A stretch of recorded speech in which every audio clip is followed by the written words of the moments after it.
Nous vous saluons de partout où vous nous suivez, mesdames et messieurs, bien-aimés dans les seigneurs, shalom. Bienvenue à cette nouvelle édition du journal consacrée essentiellement à la consultation de la Première ministre. Débutant ça, la Première ministre appelle les formations politiques à se focaliser sur les besoins de la population.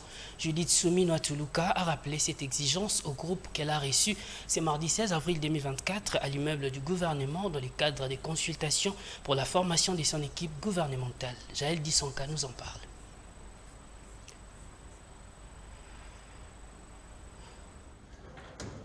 Au troisième jour des consultations qu'elle a initiées pour la formation de son gouvernement, la Première ministre a exhorté ses hôtes à axer leurs propositions dans le sens de la résolution des problèmes des Congolais.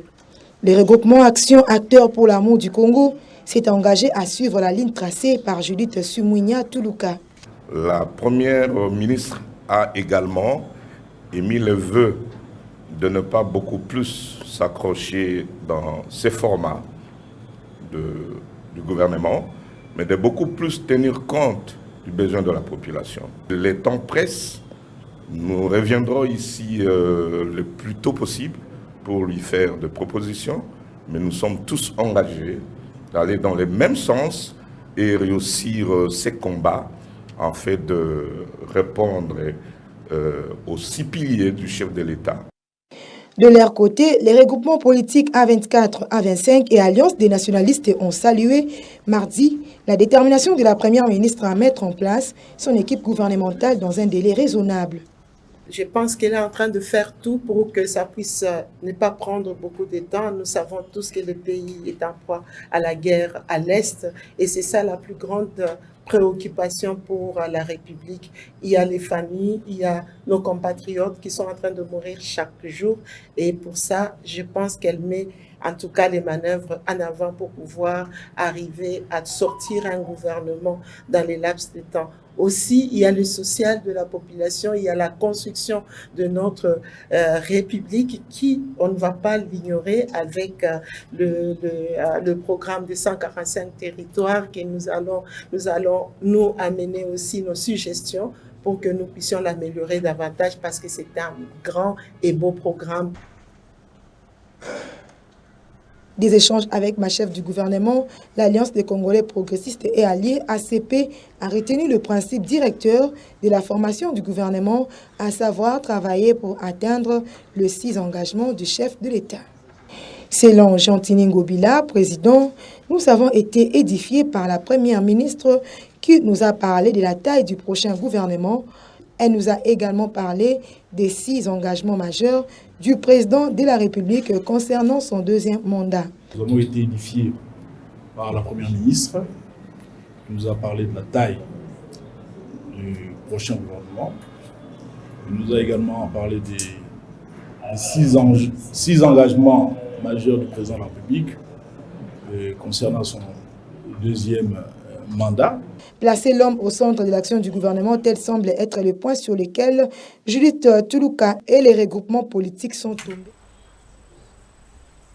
Toujours dans ces mêmes registres de consultation avec Madame la Première ministre Judith Tuluka, Vital Kamerhe a été reçu par cette Première ministre.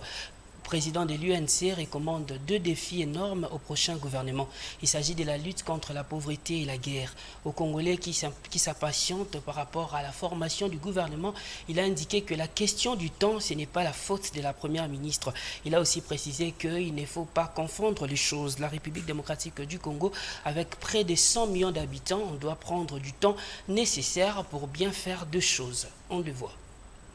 Nous avons le privilège d'être le deuxième regroupement à être reçu par son Excellence Madame la Première ministre. Et nous sommes sortis de cette audience satisfaits.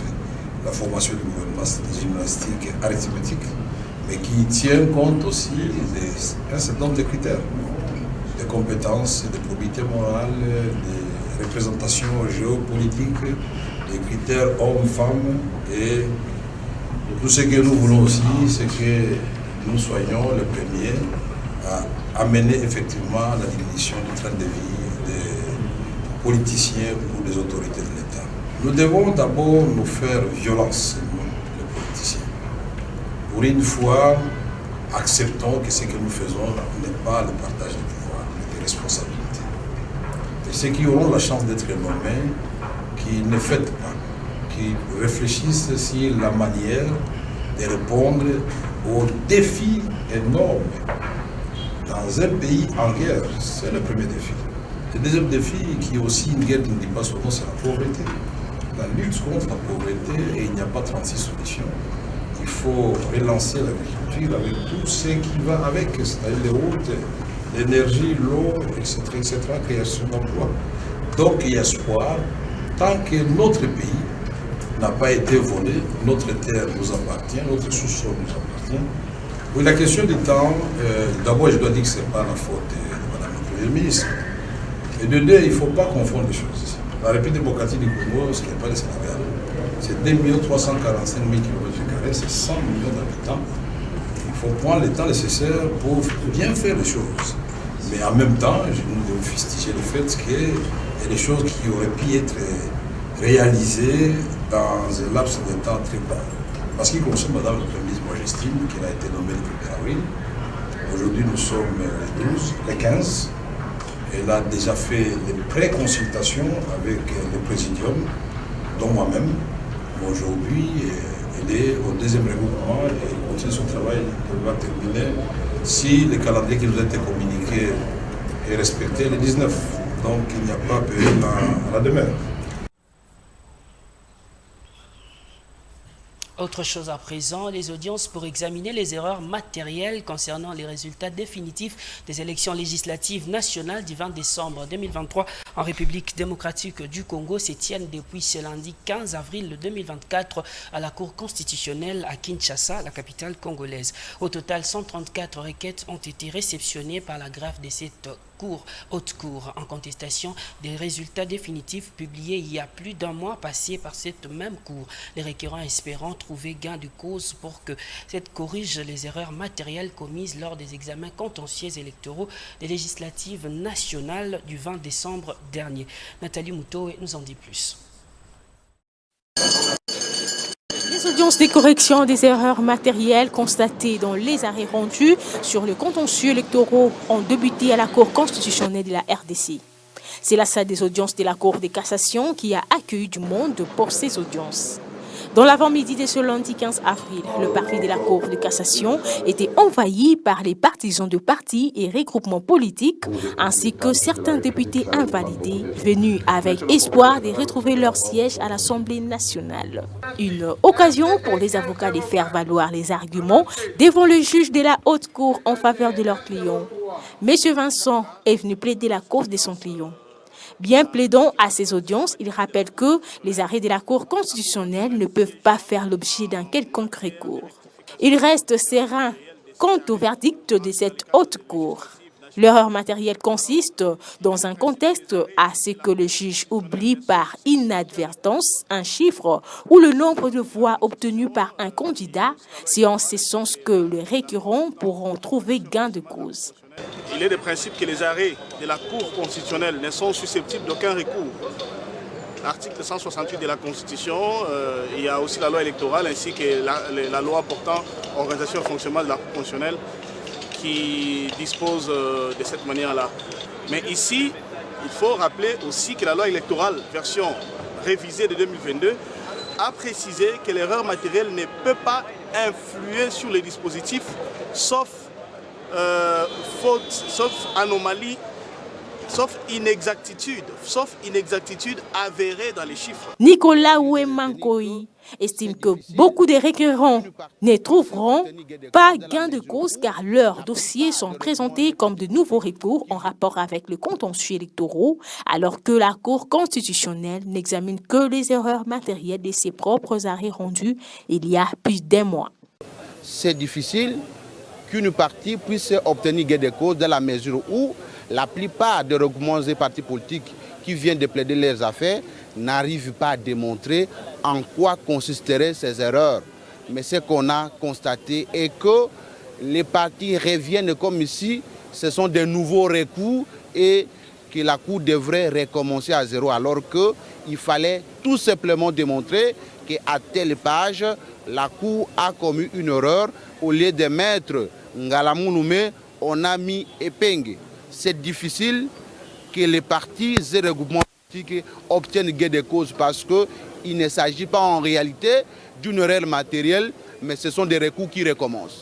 Pour sa part, Dieudonné Kamouleta, président de la Cour constitutionnelle, exhorte les avocats à fournir des preuves d'erreur matérielle à travers leurs notes de plaidoirie dans un prêt.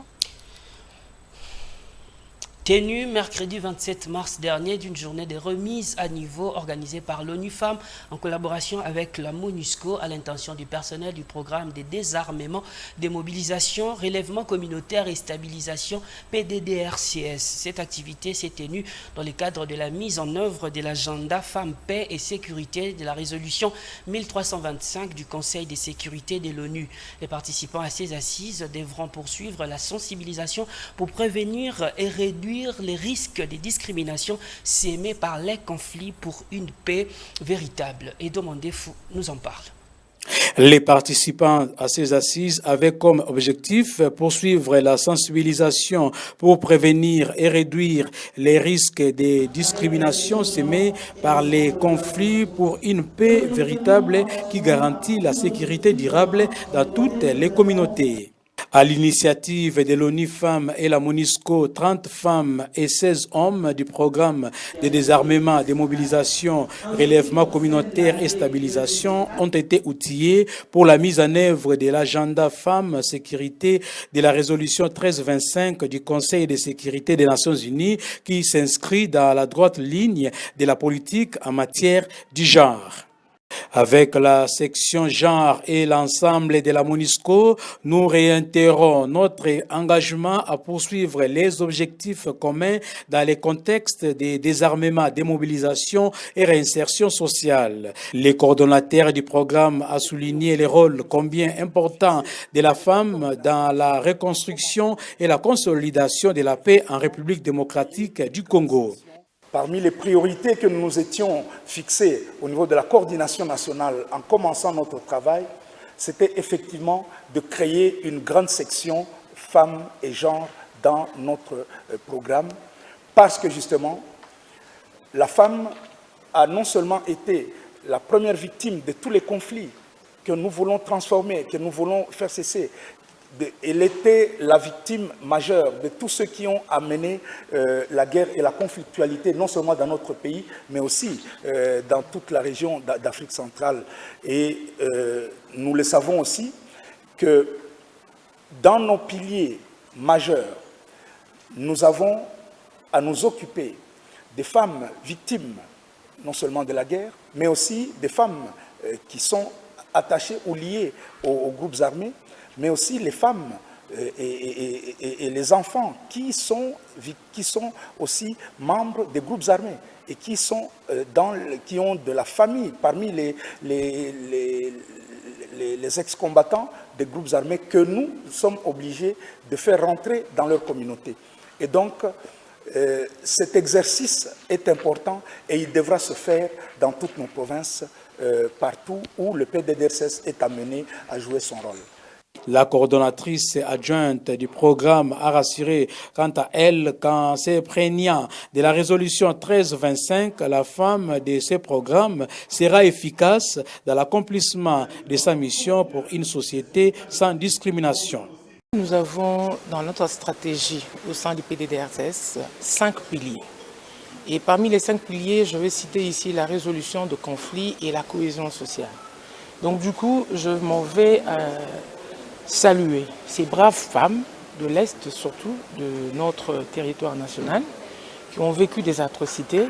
Nous leur disons que nous sommes ensemble avec elles et que nous continuons, même si nous sommes dans la capitale où il y a les institutions, toutes les institutions, nous luttons. Nous luttons ensemble aussi, évidemment, avec les hommes qui nous accompagnent pour pouvoir effectivement réduire de toutes les manières possibles par rapport aux stratégies que nous avons mises en place, ces atrocités. La mise en œuvre de la dimension genre et d'autres modules sur les instruments juridiques nationaux et internationaux de protection de la femme et de la jeune fille pour contribuer à la restauration de la paix et de la sécurité ont été inscrits dans cette remise. À l'est de la RDC. Restons à l'est de la RDC où la vie de femmes victimes de violences sexuelles dans les cas de Boulengo et ses environs n'est pas de tout repos. Elles sont arrivées dans ces camps pour fuir la guerre qui oppose les forces armées de la République démocratique du Congo, FARDC en sigle, et les rebelles du M23. Là où elles devaient être en sécurité, elles subissent encore des violences sexuelles. Et demandez fou une fois de plus. Des déplacés de Boulengo est l'un des plus grands autour de Goma. Avec ses 182 000 âmes, il est situé à une dizaine de kilomètres de la capitale de la province du Nord Kivu. Les déplacés se sont organisés en mettant en leur tête un responsable qui s'est fait les porte-voix de leur misère. Faustin Maoro s'insurge contre les violences basées sur le genre dont les femmes sont victimes ici au camp et dans les environs. Nous sommes au niveau de 36 401 ménages, soit plus de 182 000 individus comme déplacés de guerre suite à la crise du M23. Nos femmes ont besoin d'une occupation. Si les occupations se présentent ici dans le cas, par exemple, comme les AG, en tout cas, peuvent au moins bloquer certains défis de VBG, tout comme des violences sexuelles, parce que nos femmes quittent dans le cas pour aller chercher le bois de chauffe dans le parc. Voilà, là-bas, elles se rencontrent avec les violences sexuelles. Et dans le cas aussi, les VBG se multiplient parce que, par manque d'occupation, à travers les vulnérabilités, les difficultés sont multiples à nos femmes. Cette femme originaire du territoire de Massissi, par exemple, a été violée par 4 hommes faisant partie du groupe terroriste du M23. Depuis ces viols, son mari l'a abandonnée avec leurs 9 enfants. À notre arrivée ici, un jour, je suis allé chercher les bois de chauffe et c'est là-bas, dans le parc, que j'ai été violée. Après avoir été violée à notre retour, nous sommes allés voir les médecins puisque nous avons été conseillés d'aller se faire soigner. Après cette douloureuse expérience, elle n'aspire qu'à la paix. Elle demande aux autorités de mettre fin à cette guerre pour qu'elle retourne chez elle et vaquer à ses occupations. Kwetu nilikuwa ninalimaka, ninatoka mshamba, ninapatia watoto wangu vyenye ninatosha mshamba yangu. Il faut préciser que cette femme n'est pas la seule à souhaiter le retour de la paix. Tous les déplacés internes vivant à Boulengo et les autres camps environnants appellent cette paix de tous leurs vœux. Actualité au sein du ministère chrétien du combat spirituel, le culte d'adoration tenu dimanche 15 avril 2024 à la Cité des Triomphes. Des invités de marque ont rehaussé de leur présence pour rendre grâce aux dieux de Papa et Maman Olangi, les dieux de la continuité, notamment Madame la ministre d'État en charge de portefeuille. Suivez ce reportage de Jaël Dissonka. Nous allons inviter du haut de cet hôtel. Il est pionnier. Il a commencé ce ministère avec les parents. Et il a juré fidélité et loyauté au Dieu de Papa et de Maman Olangi. Avec joie, j'invite l'homme de Dieu, le disciple de Jésus-Christ, Papa Josué Wemba Longue, que nous acclamons très très fort par la grâce de Dieu. Ils étaient heureux, émis de joie, de suivre l'exhortation du disciple de Jésus-Christ, Josué Wemba Longue, après un long moment d'absence. Ils, ce sont le peuple de Dieu venu adorer l'Éternel à la Cité des Triomphes dimanche 14 avril 2024. L'orateur a martelé sur le changement de nos cœurs qui feront en sorte que nous vivions la main de Dieu. Le passage biblique de base était, selon l'évangile de Marc, le chapitre 16, au 14e verset. Ézéchiel 36, le verset 26. Nos cœurs doivent être changés. Un cœur qui ne pardonne pas et demeure dans des rapines à les passeports pour l'enfer, a-t-il insisté. Il a poursuivi avec le cas biblique de David qui devrait être oint, mais Samuel regardait à l'apparence. Ainsi, le Seigneur l'avait dit qu'il regarde au cœur et non à l'apparence. Le disciple de Jésus-Christ, Josué Wemba Longue, a conclu dans son exhortation en appelant le peuple de Dieu à se confier fermement à l'Éternel, peu importe la situation que nous traversons, lorsque nos cœurs sont purs, nous allons vivre la royauté à l'instar de David. Tout ce que tu cherches au cours des jeûnes de 50 jours, l'élévation viendra vers toi. Le mariage viendra vers toi. Le mariage viendra vers toi. Il y en a qui cherchent des interventions. Les interventions sont purement humaines. Confie-toi à l'Éternel. Confie-toi à ses prophètes. Et vous réussirez. Après cette exhortation, le peuple de Dieu n'a pas manqué de rendre les actions de grâce à l'Éternel.